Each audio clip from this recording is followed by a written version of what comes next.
I welcome you again to this second session on the series of the Potter's House according to events in the life of Jeremiah. And like I told you, I'd like to call this series that he made it again into another vessel.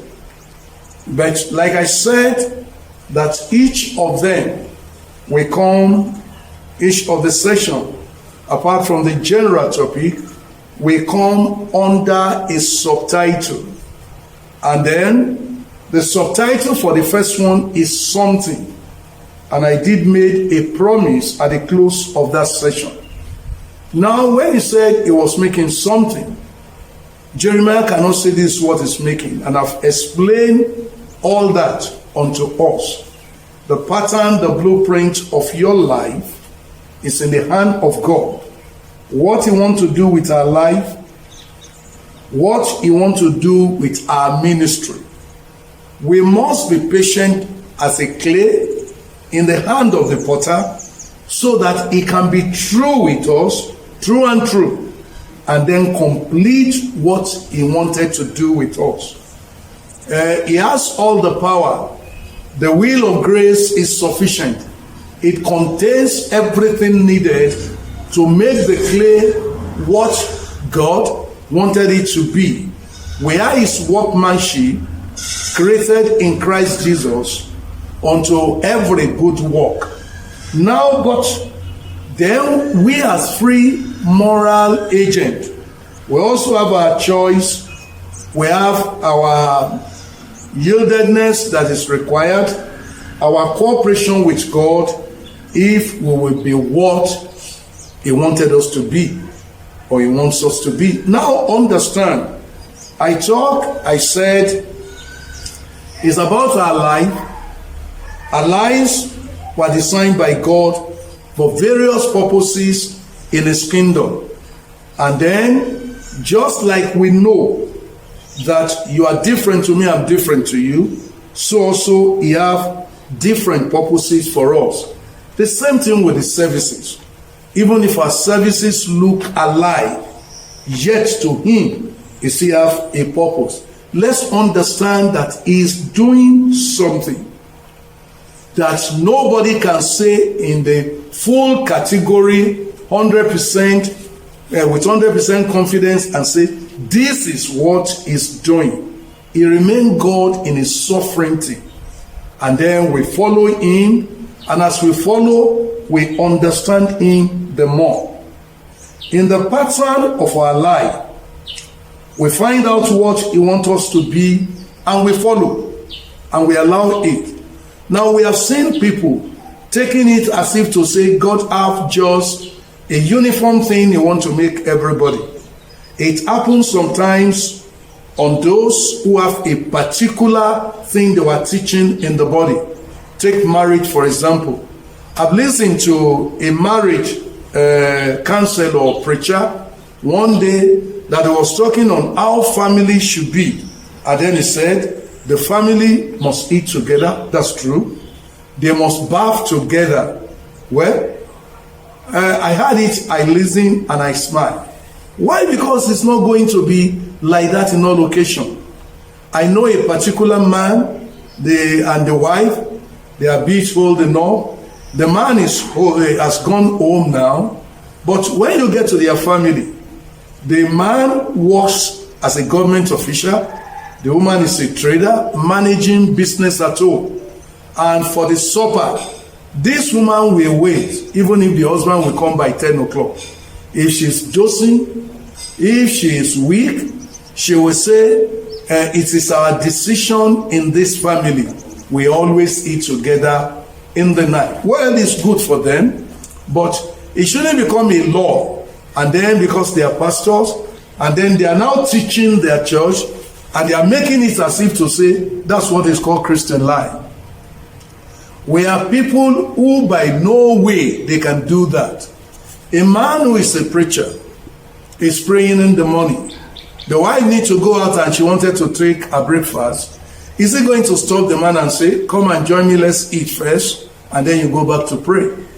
So there are general principles when it comes to some subjects of life, principle that God has laid down. Love your wife and so on. But in our exposition and expression of the general principle, everybody finds specific area where he can work out things on his own. The Bible encourages us to say, work out your own salvation with trembling. So he discovered where he can work out things and then not breaking the scripture. There is general principle, but there are specific pattern and instruction that are divine. When you read the book of Proverbs chapter 14, it says, a wise woman builds her own house, but the foolish pull it down with her hands. But you know, houses are divers. When the landlords in the community sit down, they discuss as a family, but they come from different buildings, big, small, wide, uncompleted, totally finished, flat, bungalow, and so on, all kinds of buildings, but they are all landlord.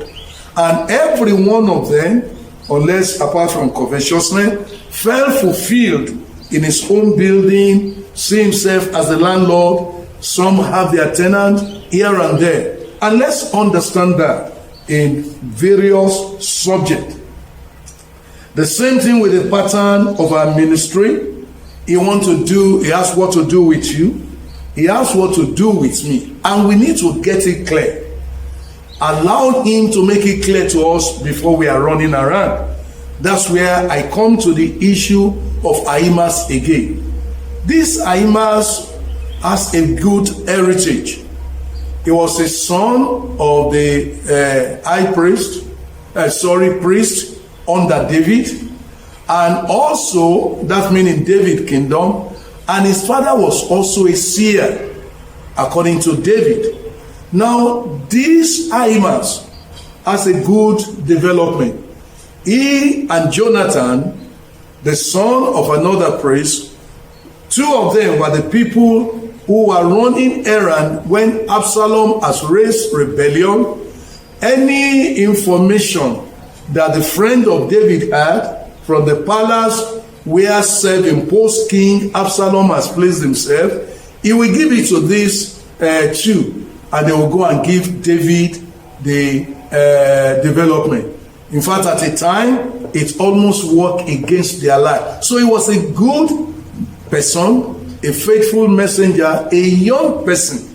But then when it comes to the battle of Absalom, and Joab killed Absalom, when the Absalom now died in battle, now this young man Ahimaaz, he said, let me go and give the tidings, the news to the king.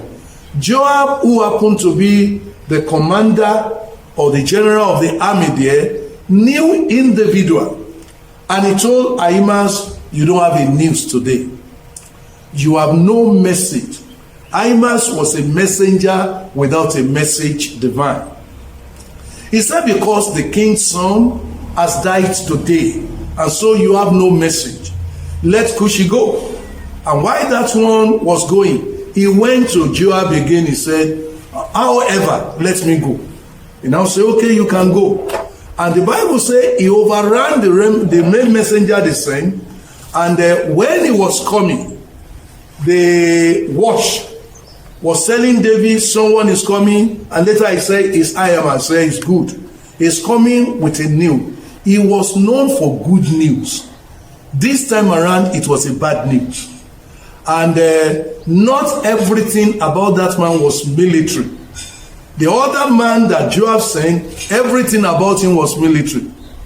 Now to him, Absalom has rebelled, and judgment has come upon him, and he should take it like that. So he doesn't miss word when he wanted to talk to David. Ahimaaz got there and say, hey. And then the king said, is the young man alive? Is he safe? He said, I don't know. He needed to look for cover and went into lie. He said, I saw people, I don't really know. And that's because he can't deliver. And the one who has the message, he says, David asking the same question, he said, let all your enemy and those who rise up against you be like that man. And David, as a military general, an experienced warrior, knew the language of the military. He knew he was saying Absalom is dead. Now, the lesson we learned there, not just a seal. Wait with God. Have your pattern. Have your message. We have many young men today who are moving around with seal. And God has not really dealt with them and made them to know what they are. And that's why they copy everything. Now, we move forward in our study. I read again from verse number 3 of Jeremiah chapter 18. Today, I want to pick part of verse 4. But verse 3. Then I went down to the potter's house, and there he was making something at the wheel.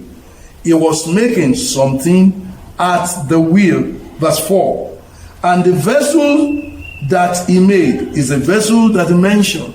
He has not told us the type of vessel. And this vessel that he made of clay was made in the hand of the potter. So he made it again into another vessel, as it seemed good to the potter to make it. Now, what we are bringing out in this place today is that it was mad. It was spoiled. It was ruined. It was affected for bad. And therefore, it couldn't fulfill the purpose. Now, let's understand, as we have said, the potter was representing God. The clay was representing you and I. The instrument used was a means of grace, will of grace, which God was working in our life. Now, if we're going to see that way, if the clay got mad, now the problem can only come from 3 areas. Number 1, either because the potter was unskillful and he doesn't know the right of material to use, or in the process of his work, he does not really know how to make use of the wheel, or one thing or the other. We are just saying that there is possibility, we can say it comes from him. But on the side of God, it can be so. Now, second area it can come is that the faulty machine. If that instrument has a problem, it can affect the clay. But the instrument of God's grace is sufficient, is abundant, is beyond what you and I can comprehend or needed. We are what we are by his grace. And through that grace, we can be anything if we don't misuse or abuse the grace of God. Then the third area, it could be maybe the choice of the clay, and that will be on the potter's mistake, or it could be the response of the clay. Now, when we talk of a clay, we know we have various soil, loamy soils and so on, about 6 major types. Now, but the clay, which was needed for pottery, now even the clay now have their different qualities and characteristics, depending on the depths that were inside a particle and so on. And therefore, the potter needs to look carefully for the type of clay you want to use, remove all depths there so that it can serve the purpose. Now, when a potter is picking a clay, he's going to break it, he's going to grind it, he's going to remove the particles there, and to make it a fine clay that can be raw, and then mix it. Now, let's go on to the fault. Number 1, the maker is skillful. In your life, in my life, there cannot be fault within, no failure within. It's not possible. So even when he said in his hand, it's not completely of his own fault. It's not at all. And so other version just put it the other way. Now, like GNT, we say whenever a piece of pottery turned out imperfect, he will make the clay and make it into something else. That's verse 4 of Jeremiah 18. New Living Translation said, but the jar he was making did not turn out as he had hoped, so he crushed it into a lump of clay again and started over. Then the God's Word version said, whenever a clay pot he was working on was ruined, he will rework it into a new clay pot the way he wanted to make it.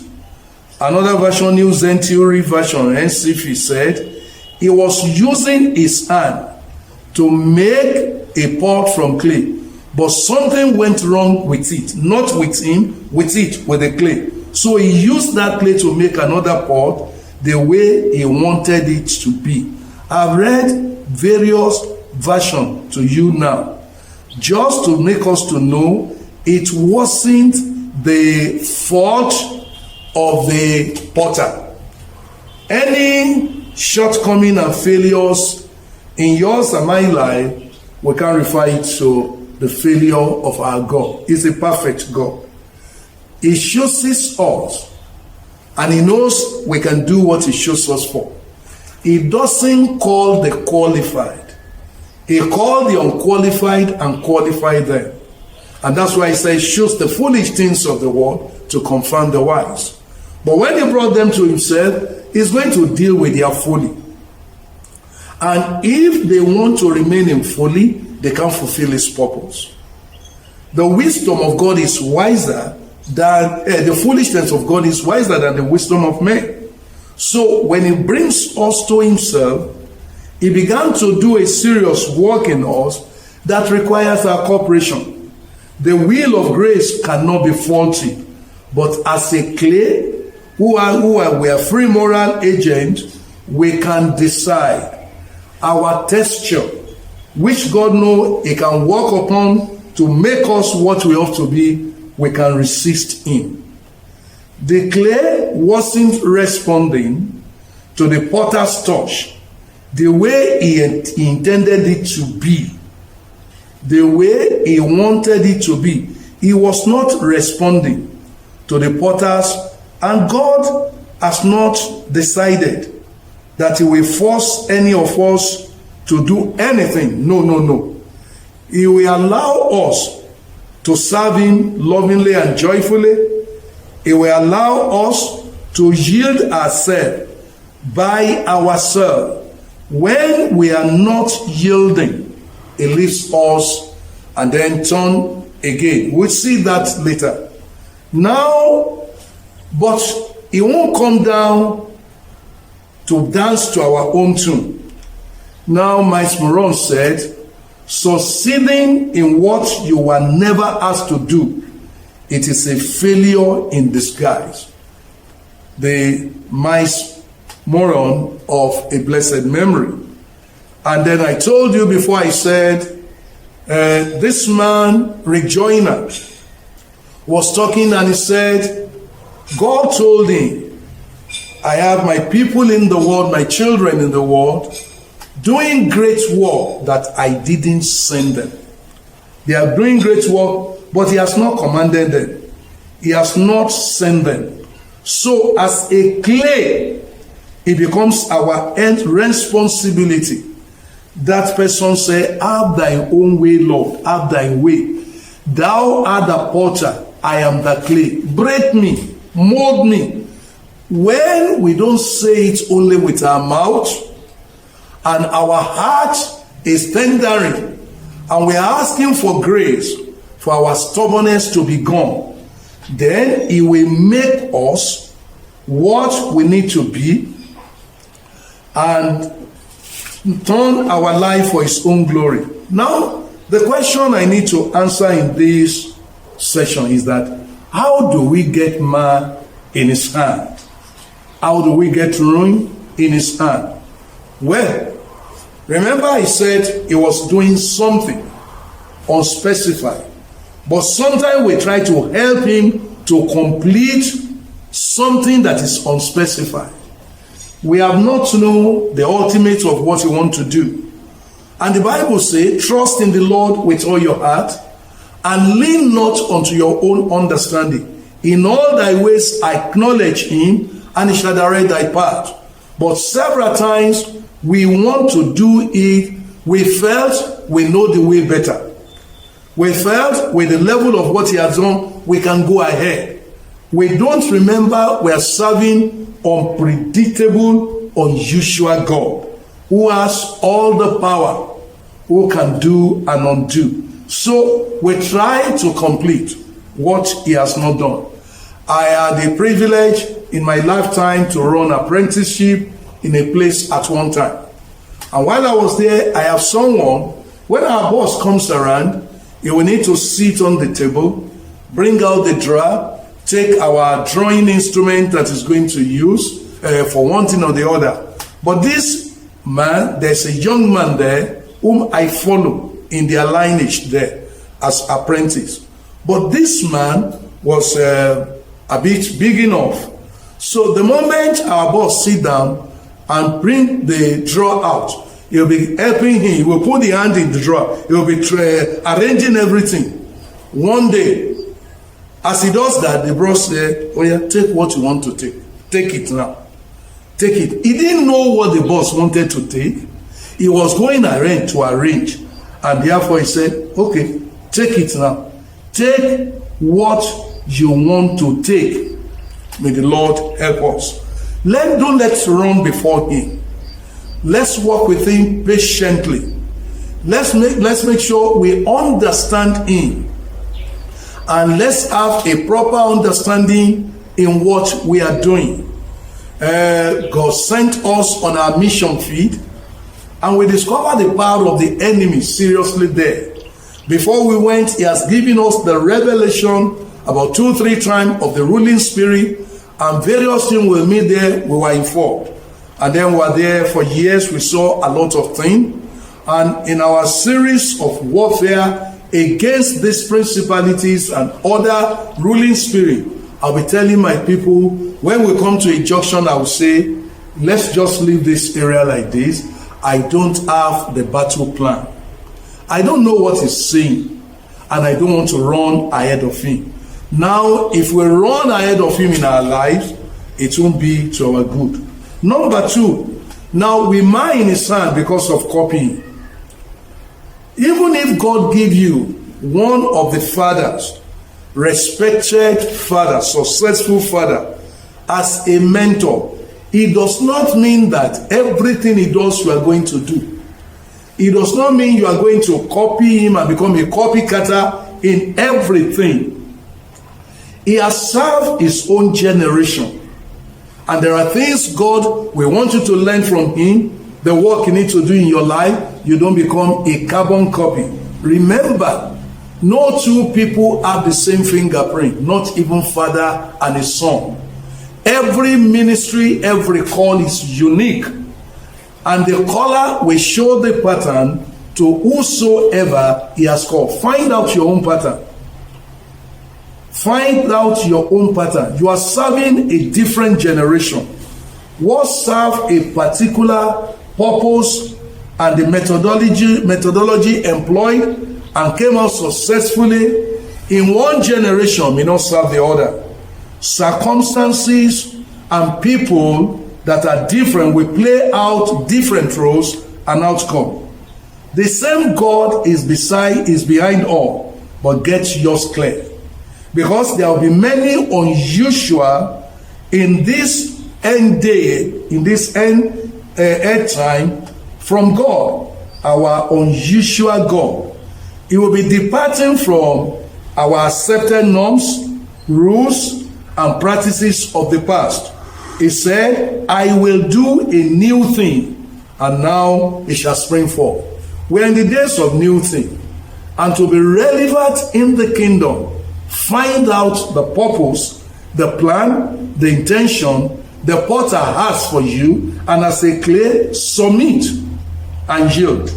In Exodus chapter 25, verse 40, as we are quickly running this session to a close, God was talking to Moses about the tabernacle they were to build in the wilderness. And then he told him in the last verse 40, and he said, and see to it that you make them according to the pattern which was shown you on the mountain. Moses was to build that tabernacle. God has shown him the pattern.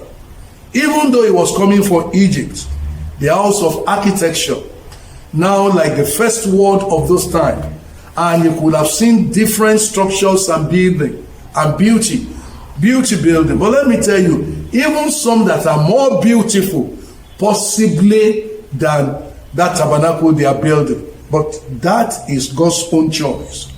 He saw it from the mountain, and that is what is to build. David told Solomon, he said, this pattern I'm giving to you, I receive it by the Spirit. That is in 1 Chronicles chapter 28. And he told him, he said, I receive it, writing it down by his hand upon me. He was a warrior. He wasn't an architect, but God was at work and he was guiding him. So, in the same way, we must not just be a copycatter who will miss God. There was a time, some decades ago, I loved that a particular man, and I was trying to follow his ministry. I was just waiting on the Lord, and the Lord told me, he said, you will lose your ministry in the ministry of this man. As we, as fathers, today, let's make sure that those we mentor, who follow on, they don't lose their identity, their God's calling, divine attention or pattern that God has for them through the followership they are giving to us. Let them know they are unique. They have their individual calling. Let's be an helper to help them to put their calling in shape. Lastly, sometimes we got mad completely because of the inability to return when we have discovered that we are missing it. But that's what fathers will not do. Someone said, Bishop Oyedepo said, that I don't know how many projects are started and handed over. The moment I discover that his hand is not there, I return. But you see, to some of us, I've gone far. Let God just support me. I was talking to one pastor. One day he called me for a meeting. And then he told me, he said, God just told him. He said, what you are building has no foundation. I'll pull it down. He said, I told God, I said, help me hold it. I'll repair the foundation. But God made sure he pulled down that work. Let's find the pattern clear, and God will bless us. Thank you very much.